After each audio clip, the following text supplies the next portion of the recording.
Hello বন্ধুরা, চলে এসেছি আবার একটা নতুন ভিডিও নিয়ে। তো তোমরা সবাই কেমন আছো? আশা করি যে যেখান থেকে আমার এই ভিডিওটা দেখছো সবাই সুস্থ আছো, ভালো আছো। আমি অনেক অনেক ভালো আছি তোমাদের ভালোবাসায়। তো দেখো, আজকে হচ্ছে আমাদের বাড়িতে জন্মাষ্টমী পালন করা হচ্ছে। আর সেই ভিডিও নিয়েই তোমাদের সাথে আজকে কিছু কথা বলবো আর ভিডিও শেয়ার করব। তো চলো, কাজ করছি, এদিকে তোমাদের সাথে কিছু কথা বলছি। আগের দিন জন্মাষ্টমী বেশিরভাগ বাড়িতেই পালন করা হয়েছে। মানে জন্মাষ্টমী যেদিন সব বাড়িতে পালন করা হয়েছে সেদিন কিন্তু আমাদের বাড়িতে মা জন্মাষ্টমী পালন করেনি। কারণ হচ্ছে যেদিন ছেড়ে যাবে জন্মাষ্টমীর তিথি, সেই দিনটাই আমাদের বাড়িতে মা জন্মাষ্টমী পালন করেছে। মানে গোপালকে, রাধাকৃষ্ণকে সেদিনই সেবা দিয়েছে। তো দেখো, ফার্স্ট কী বলো তো, মা সকাল থেকেই পুজোর কাজে লেগে গেছিলো, সমস্ত কিছু রেডি করে রেখেছে। এদিকে আমি দুপুরবেলা, তখন প্রায় 1টা বাজে, তখন আমি স্নান করে ওপরে গেছি। এদিকে ওপরে গিয়ে আগে জাস্ট যেটা ফার্স্ট করলাম সেটা হচ্ছে গপু সোনাকে স্নান করানোর জন্য সমস্ত কিছু রেডি করছি।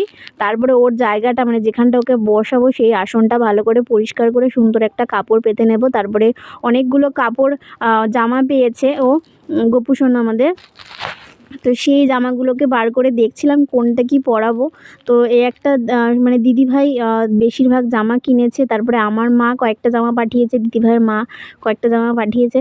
তো সেইগুলোর মধ্যে থেকে একটা বেছে ওকে পরাবো।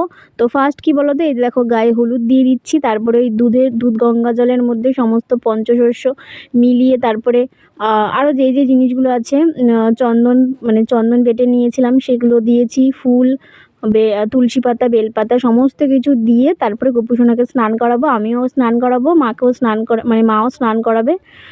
তো মা আর ছদ্দি ভাই ওদিকে চলে এসেছে, ওদিকে ওরা ঠাকুরের কাজ করছে, তোমাদের পরে সেটা দেখাচ্ছি। এদিকে আগে দেখো গপু সোনাকে স্নান করিয়ে নেব, এদিকে মাও করাবে। তারপরে দেখো আমাদের ঘরে যে লোকনাথ আছে, এই লোকনাথ বাবাকেও স্নান করাবো। স্নান করিয়ে তারপরে সুন্দর নতুন জামা পরাবো আর সুন্দর করে সাজিয়ে তাদেরকে ভোগ দেবে মা। তো দুপুরবেলা আমিই ভোগ দেবো আর মা সন্ধেবেলা মা ভোগ দেবে। তো সেই জন্য দেখো, আগে এই দেখো মা এই সোনার টিপটা বানিয়েছে রাধারানীর জন্য আর এই গোপু সোনার জন্য। তো ফেভিকুইক দিয়ে তারপরে এই টিপটা পরিয়ে নেবো। টিপ পরাতে খুব একটা ঝামেলা, কি বলবো, লেগে যায়, পড়ে যায়, ছোট্ট তো তো কী করবো, অনেক কষ্ট করে পরিয়েছি। তো গপু সোনাকে একবারেই পরানো হয়ে গেছে, কোনো সেরকম অসুবিধা হয়নি। এই দেখো নিচে একটা রূপোর টিপ আছে, সেটা আমি দিয়েছিলাম অনেক দিন আগে। আর এই দেখো মা এখন সোনার টিপ বানিয়ে দিয়েছে গপু সোনাকে, সেটা আজকে পরিয়ে দিলাম। এদিকে দিদিভাই সমস্ত গয়নাগাটি কিনেছে, চুড়ি আর জামা, গলার হার, মুকুট, তারপরে তোমার বাঁশি, সমস্ত কিছু, চুল নতুন ওকে পরিয়ে সাজাবো সমস্ত কিছু। তো বেলুন ঠেলুনও এনেছি, সমস্ত কিছু সাজাবো। কিন্তু এই দেখো, এই ছোটো গলার হারটাও দিদিভাই কিনেছে, কিন্তু সেটা না ওর গলায় হচ্ছে না, একদম টাইট হয়ে যাচ্ছে, সেজন্য ওকে আর পরাইনি। ওটা আমাদের যে ছোট্ট লোকনাথ আছে সেই লোকনাথকে পরিয়ে দেবো। দেখতে পাচ্ছ, বুঝতে পারছো হয়তো যে প্রচণ্ডই টাইট হচ্ছে, একদম শেষ ঘাটে দিলেও ওটা হচ্ছে না ওর। তো দেখো, এই মুকুটটা যে গপু সোনাকে আমি পরাচ্ছি, এটা হচ্ছে রূপোর সোনার গিলটি করা। তো তারপরে ওকে সমস্ত কিছু সাজিয়ে ওকে সুন্দর করে বসিয়ে ফুল টুল দিয়ে সাজিয়ে দিয়েছি, মালা পরিয়ে দিয়েছি। এদিকে কয়েকটা বেলুন ফুলিয়ে নেব, সুন্দর কালারিং কয়েকটা বেলুন ফুলিয়ে তারপরে ওটা সাজিয়ে দেবো ওর কাছে সুন্দর করে। আর আজকে জানো, 2 দিন ধরে হেভি বৃষ্টি পড়ছিল, প্রচণ্ড পরিমাণে বৃষ্টি। আজকে তো প্রচণ্ড রোদ উঠেছে। আর আমাদের ওপরে ঠাকুরের ঘরটা টিনের, তো আর প্রচণ্ডই গরম, কাজ করতে খুব কষ্ট হচ্ছিলো। এদিকে দেখো ছদ্দি ভাই যেহেতু আমাদের বাড়িতে আছে, সেই জন্য ছদ্দি ভাইও ঠাকুরের কাজ করছে মার হাতে হাতে। এদিকে মাও করছে, মা সকাল থেকেই সমস্ত কিছু করছে, ঠাকুরের আয়োজন আর কি সমস্ত কিছু গুছিয়ে অনেক পদ করেছে, যেমন মালপোয়া, তালের বড়া আর তাল ক্ষীর, পাটিসাপটা, অনেক কিছু। তো এদিকে দেখো ছদ্দি ভাই অনেক হেল্প করে দিয়েছে। তারপরে 3টে কি 3:30 নাগাদ ছদ্দি ভাই আবার নেমে চলে গেছে, খিদে পেয়ে গেছিলো তাই। কিন্তু আমি অনেকক্ষণ তারপরেও ছিলাম। এদিকে দেখো গপু সোনাকে সুন্দর করে ভোগ সাজিয়ে দিয়েছি। এখন ফলের বাটা দিয়ে তারপরে তোমার মালপোয়া, তালের বড়া দিয়েছে, আর বাদ বাকি যেগুলো আছে পাটিসাপটা, তালক্ষীর, আর ওই যে কী বলে কলা পাতায় যে তাল পিঠে করে, সেগুলো মা সন্ধেবেলায় দেবে। তো দেখো, এখানে এই যে লোকনাথ বাবাকেও সুন্দর একটা নতুন পোশাক পরিয়ে দিয়েছি, আর এদিকে বেলুন দিয়ে সুন্দর করে সাজিয়ে কেমন লাগছে তোমরা একটু জানিও। তো আমাদের গোপোষণাকে ভোগ দিয়ে দিয়েছি, দুপুরবেলা এটা ভোগ দিয়েছি। তারপর তো বললামই মা সন্ধ্যেবেলা দেবে। তো তোমরা জানিও যে কিরকম কি বৃত্তান্ত হয়েছে। তো তারপরে দেখো ওদিকে মা বড়া ভাজছিল, ছদ্দি ভাইও বড়া ভাজছিল, সেগুলো একটু ভিডিও করছিলাম। তো আমি বলছিলাম মাকে যে কি করব বলো, এদিকে ঠাকুরের গোছানো গাছানোর কাজ তো কমপ্লিট, ঠাকুরকেও সেবা দেওয়া হয়ে গেছে দুপুরের মতন।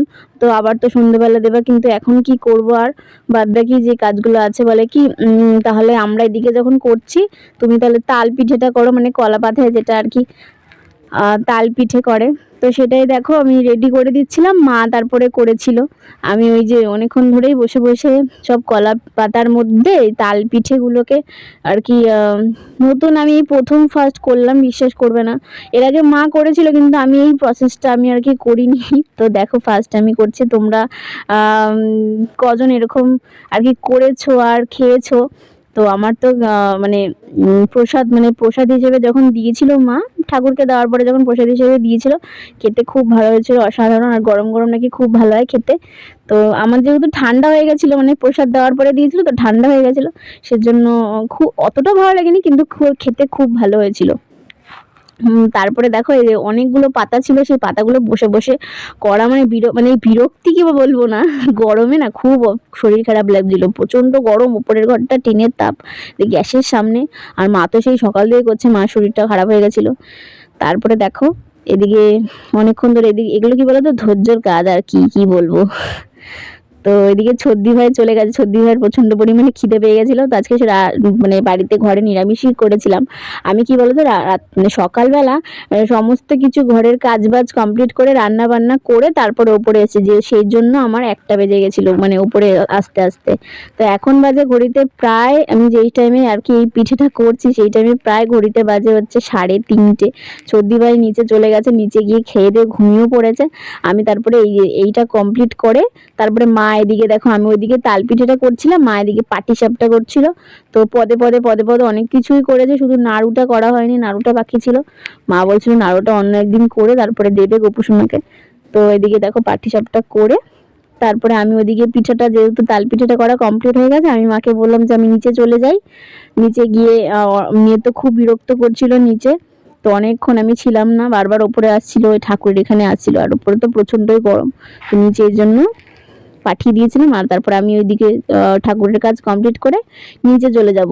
নিচে যাওয়ার আগে না জানো কি হয়েছে, আমাদের মা হচ্ছে অনেকগুলো ফুল, মানে 108টা ফুল সমস্ত কিছু আলাদা করে রেখেছিল, যেহেতু সন্ধ্যেবেলা গোপুসোনাকে হচ্ছে দেবে, 108টা ফুল নিবেদন করবে, 108টা তুলসী নিবেদন করবে। কিন্তু আমি জানো কি করেছি, আমি সেটা জানি না। আমি আবার কি করেছি, ওই গোপুসোনার সামনে সাজিয়ে দিয়েছি ফুল দিয়ে, মানে 108টা ফুলের থেকে ফুল নিয়ে সমস্ত কিছু সাজিয়ে দিয়েছি। তো এবার মা বলছে, এ বাবা তুমি এখান থেকে, আমার সব গোনাগুনতি ফুল ছিল, তুমি সমস্ত কিছু সাজিয়ে দিয়েছো। আমি বলছি আমি তো জানি না। তো মা বলছে হ্যাঁ আমিও বলতে ভুলে গেছি। তারপরে কি করব, আবার সেই ওখান থেকে ফুল ছিল বাদ বাকি আরো অনেক জায়গায় ফুল ছিল, তো সেই ফুলগুলো থেকে 108টা ফুল আবার গুনে গুনে সেই এই ঝুড়ির মধ্যে মানে রেখে দিয়েছি। তারপরে তুলসী পাতা ওরকম ওখান থেকে নিইনি, সেই জন্য তুলসী পাতাটা গুনতে হয়নি, এই জন্য ফুলটা আবার গুনতে হয়েছিল। 108টা ফুল গুনে তারপরে এই প্লাস্টিকের মধ্যে 108টা তুলসী পাতা আছে, সেটাও ভালো করে এক জায়গায় রেখে দিলাম, রেখে দিয়ে তারপরে নিচে যাব। তো তারপরে দেখো আজকে প্রচন্ড পরিমাণে রোদ, তোমাদের বললাম দেখো দুপুরে কি অবস্থা, মানে ফাটানো রোদ উঠেছিল। তারপরে নিচে চলে গেছি, সবার খাওয়া দাওয়া হয়ে গেছে। আজকে করেছিলাম আলু ভাজা, কাঁকরোল ভাজা, ডাল করেছিলাম, মটর ডাল টমেটো দিয়ে, এদিকে পাঁচমিশালি একটা তরকারি। এবার সন্ধ্যেবেলা চলে এসেছি, সন্ধ্যেবেলা ছদ্দি ভাই ভুট্টা ভাজছিল, মানে ভুট্টা মা এনেছিল বাজার থেকে, তো সেটা ভাজছিল। আর এদিকে আমি দেখো লেবু আর নুন মাখিয়ে নিয়ে ভালো করে আমরা সবাই মিলে খাওয়া দাওয়া করবো। এটা হচ্ছে সন্ধ্যেবেলার টিফিন, জমজমাটি টিফিন তো বলতে পারো। ভুট্টা সবার কার কার প্রিয় কমেন্ট করে জানিও, আমার তো খুব ভালো লাগে। আমার মেয়ে কিন্তু খায় না, মেয়ে ওপরে লেবু আর নুনটা ছাটে কিন্তু খায় না। তো দেখো আমরা সবাই মিলে এখন ভুট্টা খাওয়া দাওয়া করবো, কিন্তু মেয়ে খাচ্ছে না, তালে পড়ে যায়, একটুখানি খাবে, ও খাবে না, আমাকেই দিয়ে দেবে। তো আজকের মতন ভিডিওটা এই পর্যন্তই। ভালো লাগলে একটা লাইক করো, আর যদি কোনো রকম কোনো কিছু বলার থাকে তাহলে প্লিজ একটা কমেন্ট করে জানিও। ফিরে আসবো একটা নতুন ভিডিও নিয়ে, ততক্ষণ টাটা, গুড নাইট, সবাই সুস্থ থেকো, ভালো থেকো।